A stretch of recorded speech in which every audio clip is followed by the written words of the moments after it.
sur la partie responsabilité sociale ou sociétale des entreprises. En 1977, déjà,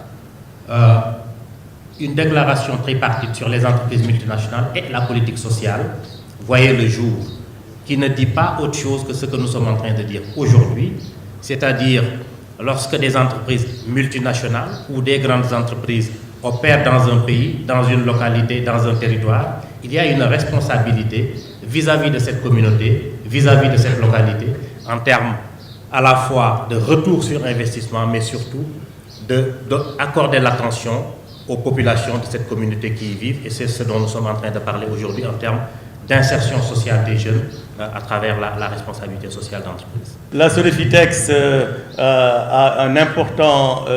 un important travail de formation professionnelle à l'interne. J'ai dit que nous étions une agro-industrie en contrat avec des agriculteurs et nous avons développé un important travail d'alphabétisation et de formation professionnelle dans les langues nationales, Pulaar, Mandingue, Wolof. Nous formons ce que nous appelons des relais techniques au nombre de 2000 à peu près, des relais techniques qui sont formés en agriculture, dans différents domaines d'agriculture, y compris les productions animales. Nous avons entrepris depuis 3 ans la formation de chefs d'exploitation et de chefs de culture dans les exploitations agricoles familiales partenaires. Et ça, c'est une originalité. Nous avons, je ne sais pas si M. Michel Faye est là, il nous a fait l'honneur de visiter la zone cotonnière et de voir les formations professionnelles que nous menons en direction des agriculteurs dans les langues nationales.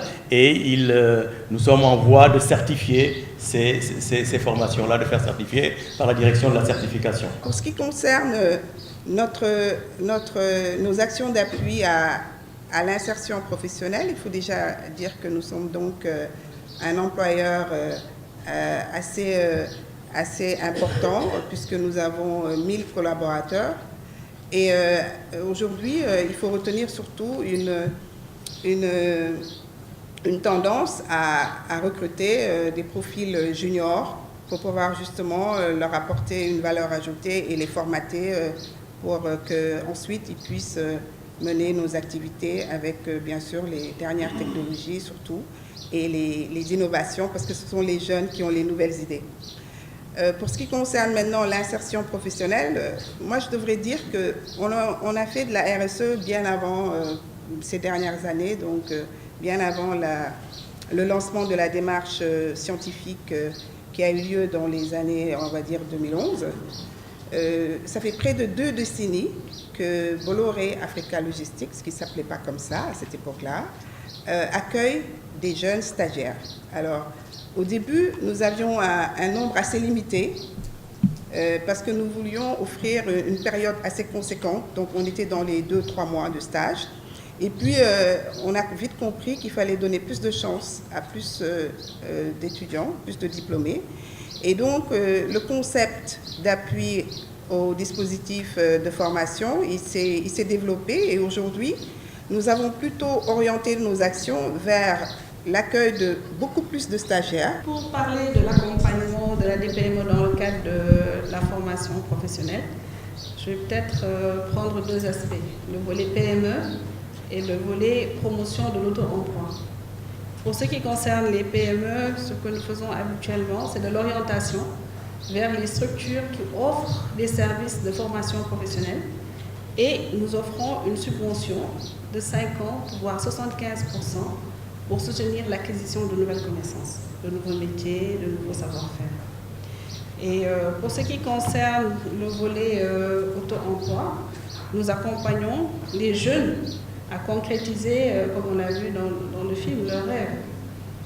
Que ce soit justement en les aidant, en subventionnant leur formation au métier, mais aussi et surtout en les accompagnant en termes de coaching pour qu'ils puissent bien dimensionner leurs idées, bien délimiter le marché et pouvoir faire des projections réalistes. Et en même temps, à travers des activités promotionnelles que nous organisons du B2B, on leur permet de rentrer en contact avec de futurs clients. Pour ce qui concerne l'Agence nationale d'insertion et de développement agricole, c'est un peu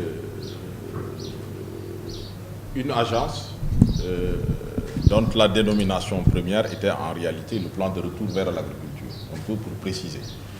Le changement de dénomination affiche de façon très claire la fonction d'insertion. Je pense qu'il justifie probablement l'invitation que nous avons reçue ici. Nous sommes fonctionnels depuis 2008.